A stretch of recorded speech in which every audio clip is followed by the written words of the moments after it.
Praise the lord. అపోస్తలుడైన పౌలు హెబ్రీలకు రాసిన పత్రిక 3వ అధ్యాయం 6వ వచనము చదువుకుందాము. అయితే క్రీస్తు కుమారుడై ఉండి ఆయన ఇంటి మీద నమ్మకంగా ఉన్నాడు. ధైర్యమును నిరీక్షణ వలని ఉత్సాహమును తుద మట్టుకు స్థిరముగా చేపట్టిన ఎడల మనమే ఆయన ఇల్లు. హెబ్రీ గ్రంథకర్త ఇక్కడ ఎంతో ప్రోత్సాహకరమైనటువంటి మాటలు తెలియజేస్తున్నాడు. మరి యూదా క్రైస్తవులు వారు ఎదుర్కొంటున్నటువంటి శ్రమలను బట్టి, వారు ఎదుర్కొంటున్నటువంటి వ్యతిరేకతను బట్టి, వారు ఎదుర్కొంటున్నటువంటి మరి కష్టములను బట్టి వారి విశ్వాసమును విడిచిపెట్టి తిరిగి వెనక్కి వెళ్దామని అనుకుంటున్నారు. ఇంకా విశ్వాసాన్ని విడిచిపెడదాం, ఈ విశ్వాసం వద్దు, క్రీస్తులో విశ్వాసం ఉంచినంత మాత్రమున అనేకమైన శ్రమలకు, అనేకమైనటువంటి హింసలకు, అనేకమైనటువంటి వ్యతిరేకతలకు మనం గురవుతున్నాము. ఇంకా విశ్వాసమును విడిచిపెడదాం అనేటువంటి బలహీనమైన పరిస్థితుల్లో వాళ్ళు ఉంటున్నారు. అలాంటి పరిస్థితులలో మరి హెబ్రీ గ్రంథకర్త వారిని ప్రోత్సాహపరుస్తున్నాడు, బలపరుస్తున్నాడు. మీరు భయపడకూడదు, మీరు ధైర్యంగా ఉండండి. ఎందుకంటే క్రీస్తు మరి దేవుని కుమారుడై ఉండి ఆయన ఇంటి పైన మరి ఆయన మంచి ఇల్లంతటి మీద నమ్మకమైన వాడుగా ఉన్నాడు. వాళ్ళు ఏమని నమ్ముతున్నారంటే క్రీస్తు కంటే మోషే గొప్పవాడు అని నమ్ముతున్నారు. కానీ మోషేని గురించి దేవుడు ఈయన నా కుమారుడు అని పలకలేదు. మోషే దేవుని పరిచారకుడుగా ఉన్నాడు, సేవకుడుగా ఉన్నాడు. కానీ యేసు క్రీస్తుల వారిని గురించి ఈయన నా ప్రియ కుమారుడు అని తెలియజేశాడు. మరి ఆయన ప్రియ కుమారుని యందు వారు విశ్వాసం ఉంచారు కాబట్టి వారు ఎదుర్కొంటున్నటువంటి హింసలు, శ్రమలలో వాళ్ళు భయపడకుండా, విశ్వాసమును విడిచిపెట్టకుండా వారు స్థిరంగా మరి అంతం వరకు ఉండాలి అని ప్రోత్సాహపరుస్తున్నాడు. మీరు ధైర్యంగా ఉండండి, క్రీస్తులో నిరీక్షణ ఉంచండి. మీరు చేపట్టిన విశ్వాసమును, మీరు కలిగి ఉన్న విశ్వాసమును తుద మట్టుకు మీరు పట్టుకొని ఉండండి. అదే విశ్వాసంతో మీరు ముందుకు సాగండి అని ఆయన ప్రోత్సాహపరుస్తున్నాడు. ఆ విధంగా ఉన్నప్పుడు మరి ఆ ఇల్లు ఎవరో కాదు, ఆ ఇల్లు మీరే, ఆ ఇల్లు మనమే అయి ఉన్నాము, విశ్వాసమే ఆయన ఇల్లుగా ఉన్నాము అని ఆయన తెలియజేస్తున్నాడు. అయితే మరి మన జీవితాలలో కూడా చాలాసార్లు మనకు ఇలాంటి సందర్భాలు వస్తుంటవి. మన విశ్వాసమును బట్టి, మన యొక్క మరి విశ్వాస జీవితమును బట్టి అనేక సార్లు పరీక్షలు ఎదుర్కోవాల్సి ఉంటుంది.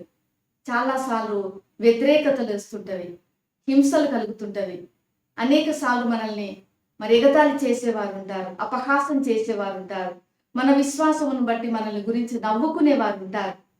అయినప్పటికీ కూడా మనము మన ముఖం చిన్నబుచ్చుకొనకుండా, హృదయంలో బాధపడకుండా, విచారించకుండా మనం ధైర్యంగా ఉన్నప్పుడు దేవుడు మన విశ్వాసమునకు తగిన బహుమానము, తగినటువంటి ఆశీర్వాదము, దీవెన ఖచ్చితంగా ఆయన అనుగ్రహిస్తారు. ఎందుకంటే మరి పౌలు గారు కూడా ఏమంటున్నారంటే యేసు క్రీస్తు దినం వరకు మరి అంటే మీలో ఈ సత్క్రియను ఆరంభించిన వాడు యేసు క్రీస్తు దినం వరకు దాన్ని కొనసాగించునని రూఢిగా నమ్ముతున్నాను.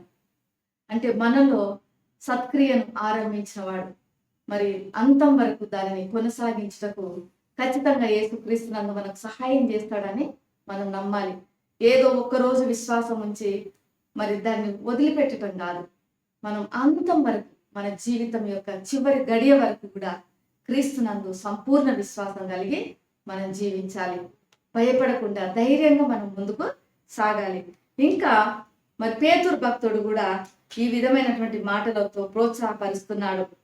మనుషుల చేత విసర్జింపబడినను దేవుని దృష్టికి ఏర్పరచబడినది అమూల్యమును సజీవమునైన రాయియగు ప్రభువునద్దకు వచ్చిన వారై యేసుక్రీస్తు ద్వారా దేవునికి అనుకూలములకు ఆత్మ సంబంధమైన బలులను అర్పించుటకు పరిశుద్ధ యాజకులుగా ఉండునట్లు మీరును సజీవమైన రాళ్ల వలె నుండి ఆత్మ సంబంధమైన మందిరంగా కట్టబడుచున్నారు. మనం దేవుని ఇల్లుగా కట్టబడుచున్నాము, దేవుని మందిరంగా కట్టబడుచున్నాము. అలానే మనలో సత్క్రియను ఆరంభించిన దేవుడు అంతం వరకు దానిని కొనసాగిస్తాడని మనం నమ్ముదాము. మరి ఈ యొక్క ఉదయకాల సమయంలో యూదా క్రైస్తవుల వారే మీరెంతమంది మీ యొక్క విశ్వాసం బట్టి వ్యతిరేకతలు ఎదుర్కొంటున్నారో, శ్రమల గుండా వెళ్తున్నారో, హింసలను ఎదుర్కొంటున్నారో, అపహాసమునకు ఎగతాళికి గురి అవుతున్నారు, నిందలకు మరి గురి అవుతున్నారు, వారికి దేనికి మీరు భయపడకండి, ధైర్యంగా ఉండండి. దేవుడు మీకు కావలసినటువంటి కృపను అనుగ్రహిస్తారు. మీరు ఎదుర్కొంటున్న శ్రమలకు ప్రతిఫలంగా ఆయన గొప్ప బహుమానమును మీకు అనుగ్రహిస్తారు. మరి ఆ బహుమానం కొరకు మనము వేచి చూస్తూ నిరీక్షణతో మనం ముందుకు సాగుదాము. ఆయన కృపను బట్టి మనము జీవించుదాము. ప్రేమ నమ్మకం కలిగిన పరలోకపు తండ్రి, పరిశుద్ధుడానికి వందనాలు చెల్లిస్తున్నాము. ఈ ఉదయకాల సమయంలో నాయన ఈ వీడియో వీక్షిస్తున్న బిడ్డలు ఎంతమంది అయితే వారి యొక్క విశ్వాసం బట్టి హింసలు కానీ, శ్రమలు కానీ, కష్టములు కానీ ఎదుర్కొంటున్నారు, నిందలు అవమానముల గుండా వెళ్తున్నారు, వారందరినీ కూడా మీరు ధైర్యపరచండి, ప్రోత్సాహపరచండి. ప్రభువా, వారిని మీరు ముందుకు నడిపించండి. వారికి కలిగినటువంటి అవమానములకు ప్రతిగా బహుమానం అనుగ్రహించండి. యేసు నామములో ప్రార్థిస్తున్నాను తండ్రి, ఆమేన్. దేవుడు మిమ్మల్ని దీవించును గాక.